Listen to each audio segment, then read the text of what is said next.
शास्त्र के महत्वपूर्ण प्रश्नों को हल करेंगे। आइए प्रश्नों को देखते हैं। हमारा सबसे पहला प्रश्न है, वित्त आयोग का गठन कौन करता है? राष्ट्रपति, वित्त मंत्रालय, ए बी दोनों या इनमें से कोई नहीं? तो ऑप्शन ए हमारा सही हो जाएगा, राष्ट्रपति। हर 5 वर्ष के बाद वित्त आयोग का गठन राष्ट्रपति के द्वारा किया जाता है। अनुच्छेद 280 के अंतर्गत वित्त आयोग के अध्यक्ष एवं सदस्यों की नियुक्ति 5 वर्ष के लिए होती है। हमारा दूसरा प्रश्न है, तटस्थ मुद्रा शब्द का प्रयोग सर्वप्रथम किसने किया था? मार्शल ने, ड्यूपिट ने, हेयक ने या रॉबिन्सन ने? तो हमारा जो है ऑप्शन सी यहाँ पे हेयक सही हो जाएगा। इसने तटस्थ मुद्रा शब्द का प्रयोग सर्वप्रथम किया था। नेक्स्ट देखते हैं, वर्जन का सिद्धांत किस वस्तु में लागू होता है? निजी वस्तु में, सार्वजनिक वस्तु, दोनों या इनमें से कोई नहीं? कौन सा ऑप्शन सही होगा? तो हमारा जो ऑप्शन नंबर ए निजी वस्तु सही हो जाएगा। वर्जन का सिद्धांत निजी वस्तुओं पर लागू होता है। आइए नेक्स्ट प्रश्न देखते हैं। प्रश्न है, लगान का प्रतिष्ठित सिद्धांत के प्रतिपादक हैं? कौन है? प्रोफेसर चैम्बरलिन, मार्शल, रिकार्डो या पिगू? तो लगान का प्रतिष्ठित सिद्धांत के प्रतिपादक ऑप्शन सी सही हो जाएगा, रिकार्डो हैं।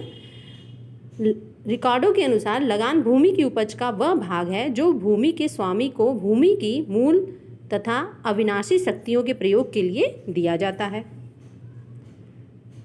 आइए अगला प्रश्न देखते हैं। प्रश्न है, धनी व्यक्ति के लिए मांग की लोच लोचदार होती है, बेलोचदार होती है, अत्यधिक, यहाँ लोच होगा, लोचदार होती है या अधिकतम होती है? तो हमारा जो ऑप्शन बी है सही हो जाएगा, बेलोचदार होती है। क्योंकि वस्तुओं की कीमत पर परिवर्तन धनी व्यक्ति के लिए कोई विशेष महत्व नहीं रखता, जबकि गरीब व्यक्ति के लिए वस्तु की मांग अत्यधिक लोचदार होती है, क्योंकि उनकी मांग कीमतों में परिवर्तन से अत्यधिक प्रभावित होती है।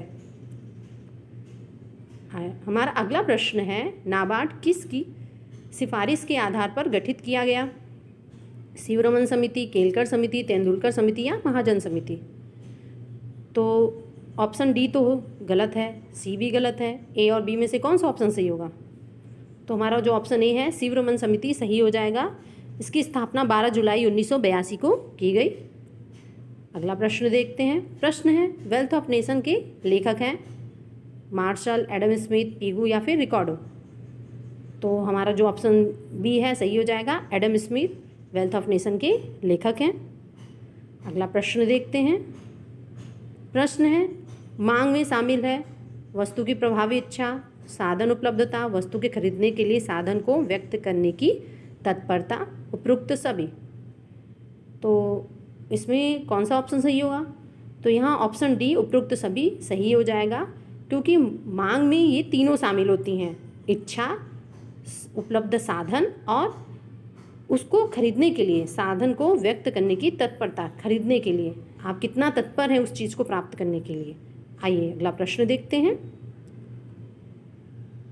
प्रश्न है, जैसे जैसे आय में वृद्धि होती है वैसे वैसे खाद्यान्नों पर व्यय की गई आय में के प्रतिशत में कमी होती है। यह कथन किसका है? पिगू का, माल्थस का, हिक्स का या फिर एंजिल का? तो ये कथन है, ऑप्शन डी हमारा सही हो जाएगा, एंजिल का। एंजिल के अनुसार जैसे जैसे हमारी आय बढ़ती जाती है, हम खाने पीने की चीज़ों में खर्च कम करके अपने जीवन स्तर में, जैसे कि अपने कपड़ों पर, विलासितापूर्ण चीज़ों पर, अब जैसे एक गरीब इंसान जिसके पास कुछ नहीं है, तो अगर उसकी आय बढ़ेगी तो वो सोचेगा फ्रिज खरीद लें, कूलर खरीद लें, इन सब चीज़ों पे वो ज़्यादा खर्च करने लगेगा, अपने जीवन स्तर में सुधार करने लगेगा। तो ये सिद्धांत किसका है? तो एंजिल का। आइए अगला प्रश्न देखते हैं। प्रश्न है, उपभोक्ता की बचत की विचारधारा के प्रतिपादक कौन थे?